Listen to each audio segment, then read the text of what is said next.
y a pas pire que passer sa journée à faire quelque chose qu'on n'aime pas et on manque de motivation, etc. Donc il y a forcément quelque chose qui est fait pour nous. Je pense que la mission de chacun, c'est de trouver.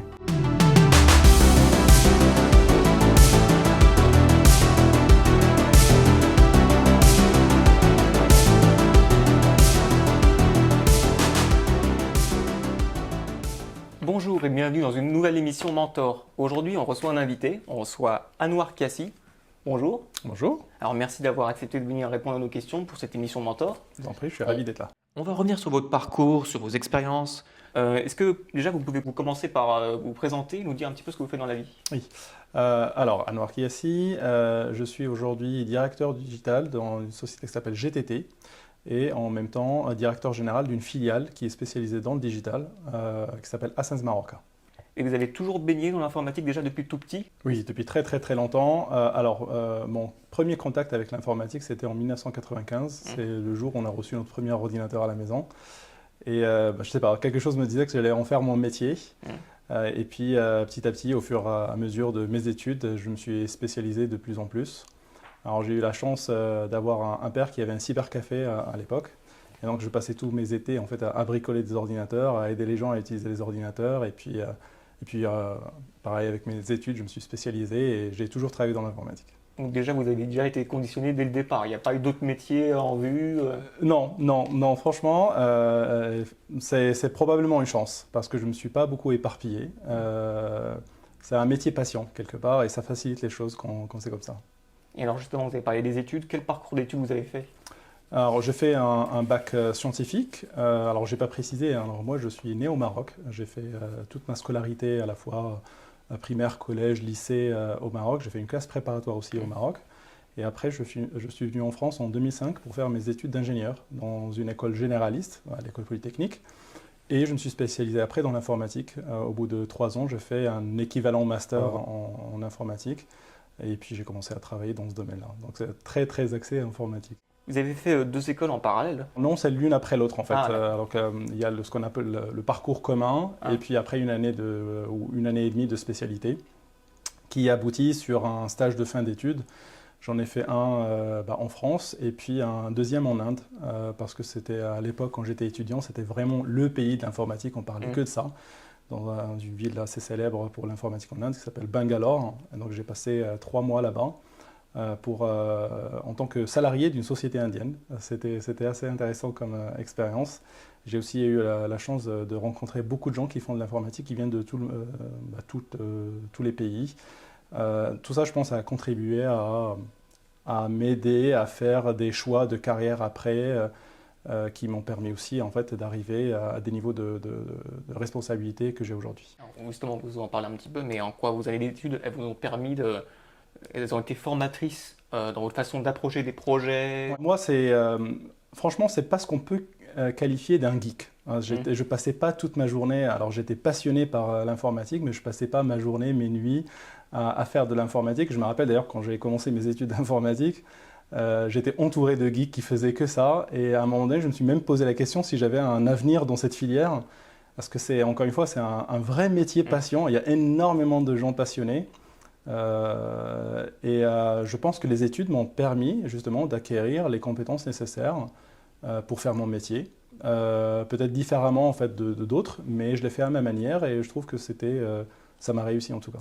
D'accord. Et donc la formation, alors on entend beaucoup sur les formations que c'est ennuyeux. Alors il y a même j'ai des gens qui sortent d'école en disant finalement je vais utiliser que 10%. Moi, je ne suis pas forcément d'accord, parce que le milieu est très vaste. Alors certes, on peut faire du développement web alors qu'on veut faire du développement embarqué, etc. Mais ça reste quand même un moyen d'ouvrir l'esprit sur tout ce qui se fait. Et je suis convaincu que tout ce qu'on apprend finit par servir d'une façon ou d'une autre. Et quelles ont été vos différentes expériences après les études? Parce que vous avez eu plein d'expériences différentes. Oui, tout à fait. Ouais. Donc en fait, en sortant d'école d'ingénieur, je voulais faire un travail d'ingénierie d'abord. Donc j'ai commencé par faire du développement logiciel dans une société qui faisait ce qu'on appelle le marketing en ligne ou le marketing haute fréquence. En gros, pour schématiser, si vous allez sur un site internet, on vous affiche une publicité et en fait cette publicité n'est pas la même pour tout le monde parce qu'elle dépend de votre parcours sur Internet, on essaie quelque part d'en apprendre le maximum sur vous. Alors, d'un point de vue éthique, c'est toujours discutable, hein, mais pour un ingénieur, c'est passionnant parce qu'on essaie d'utiliser le maximum d'informations possibles sur vous pour vous servir la meilleure publicité qui va, on va dire, déclencher un acte d'achat ou peu importe. Donc, d'un point de vue, c'était d'ailleurs marrant parce que je pense que je n'ai jamais cliqué de ma vie sur une publicité et pourtant j'étais derrière ces publicités que vous voyez sur Internet. Mais ce qui était passionnant derrière, c'était le côté technique. On traitait des masses astronomiques d'informations pour arriver à ce choix de vous servir telle publicité et pas une autre. Donc j'ai passé à peu près 1 an et demi à faire ça et puis j'ai rejoint une société de conseil en tant que chef de projet. Et ce qui était intéressant à la fois dans la partie gestion de projet et dans la société de conseil, c'est que d'abord dans une société de conseil, tous les projets sont courts. Contrairement à mon précédent métier, on faisait quasiment la même chose sur plusieurs années. Tous les 6 mois, tous les 8 mois, tous les 9 mois, on changeait de projet. Ça pouvait vraiment changer du tout au tout. J'ai fait des projets dans le public, dans le privé, pour des sociétés de gestion de parking ou pour des associations. C'était vraiment en fait le grand écart à chaque fois. Et quelque part, on apprend à cette agilité d'esprit pour passer d'un sujet à l'autre, sachant que les fondamentaux d'un projet informatique reste le même. C'est ça le plus important en fait, c'est que c'est presque un exercice permanent. Donc j'ai fait ça pendant 3 ans et puis après j'étais directeur de projet. Alors c'est quoi un directeur de projet? C'est le chef de plusieurs chefs de projet. Et ça encore, c'est encore un degré de diversité supplémentaire. C'est-à-dire déjà quand on est chef de projet, on voit plusieurs choses. C'est encore multiplié quand on est directeur de projet parce qu'on gère plusieurs projets en parallèle. Et se rajoute à cela le côté commercial. C'est-à-dire quand on est chef de projet, on va recevoir un cahier des charges, un budget, un client bien évidemment, et il faut livrer ce projet-là dans les délais, dans le temps, et le fameux triptyque du chef de projet. Directeur de projet, on rajoute l'aspect prospection et commerce qui est très intéressant, c'est-à-dire il y a des opportunités et vous devez convaincre par votre méthode, par votre savoir-faire que vous êtes la meilleure option pour le client parmi tant d'options. Et ça, je trouvais que c'était intéressant. Et enfin, en fait, après, alors je suis revenu, je suis sorti du conseil pour revenir dans une société normale. C'était le groupe Rousselet, où je m'occupais principalement de l'activité location de voitures et tout particulièrement de l'application qui permet de faire des locations dématérialisées. En gros, vous n'avez plus besoin de passer en agence, vous avez votre application qui s'appelait Ada Express à l'époque et qui permettait de faire un parcours de location de voitures sans passer par une agence. En faisant cela, la société pour laquelle je travaille aujourd'hui m'a identifié parce qu'ils voulaient faire la même chose mais pour les bateaux. Et donc je me suis retrouvé en fait à faire toujours le même métier, c'est-à-dire l'informatique, le digital, mais dans le milieu maritime. Oui, donc dans des milieux à chaque fois très variés, mais toujours la même composante. Absolument, absolument. Et ça, c'est un peu la magie de l'informatique et du digital parce que avec le même savoir-faire, on peut vraiment adresser différents métiers. Donc vous l'avez dit, vous êtes CEO maintenant de Ascenz Marorka. Exactement. Est-ce que vous pouvez nous dire en quoi ça consiste exactement?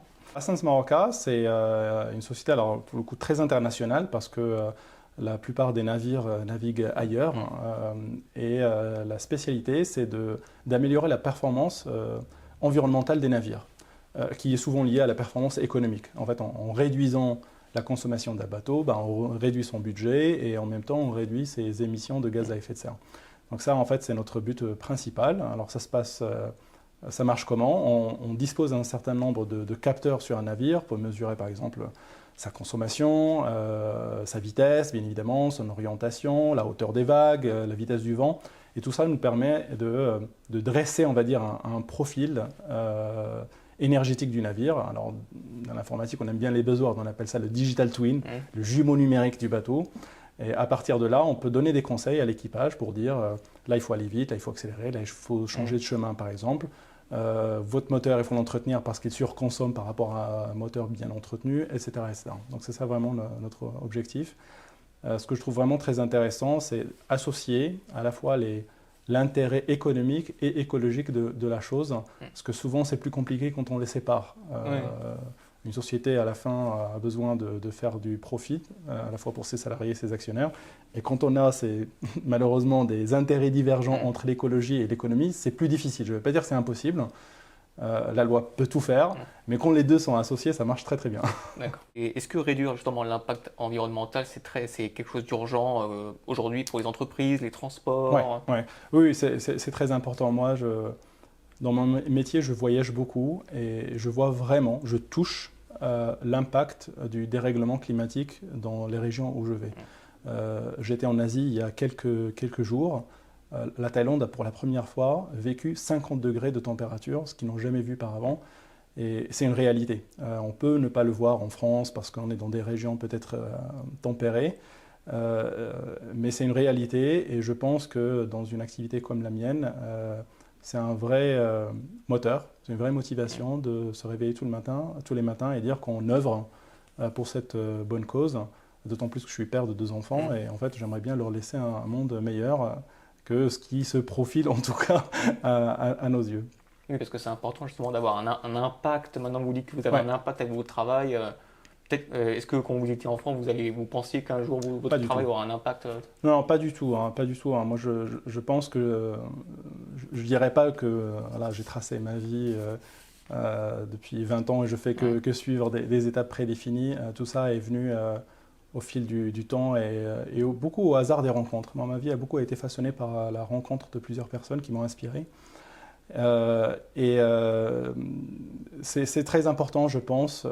Certes, on travaille aussi pour subvenir à ses besoins et aux besoins de sa famille, mais quand il y a un vrai but, ça décuple à la fois le plaisir et la motivation. Et ce sujet-là en particulier, je pense, est important à la fois pour la personne que je suis, le citoyen que je suis et le peur que je suis. C'est vraiment important. Et au vu des progrès des nouvelles technologies, est-ce que vous êtes confiant sur les possibilités futures qu'il pourrait y avoir grâce à ces technologies, que ce soit pour l'écologie ou pour d'autres domaines même? En fait, alors, moi je suis un scientifique à la base, donc j'ai tendance à croire que la science ou la technique peut résoudre beaucoup de problèmes. Et concrètement, il y a effectivement des solutions qui permettent de résoudre un tas de problèmes. Enfin, la preuve, c'est que, c'est tout bête, mais tout ce que ce soit des voitures ou les avions, etc., aujourd'hui, ils consomment beaucoup moins qu'avant. Ça veut dire que c'est possible. Alors, dans quelle mesure on verra, l'avenir nous le dira. Mais en tout cas, je pense qu'il y a des solutions pour améliorer la situation. Et notre aussi devoir, c'est d'y croire. Il n'y a pas pire que le désespoir en disant on ne va jamais y arriver. Et donc moi, en tant que scientifique de formation, j'ai tendance à croire que la technique et la science peuvent nous aider à le faire. Et chacun, à mon avis, selon sa formation, son penchant, a forcément quelque chose à faire pour aller dans ce sens-là. Et alors, pour tous les jeunes qui voudraient se lancer et devenir ingénieur, est-ce que vous auriez un petit conseil à leur donner? Des qualités à avoir? Je suis biaisé parce que je suis ingénieur, donc forcément...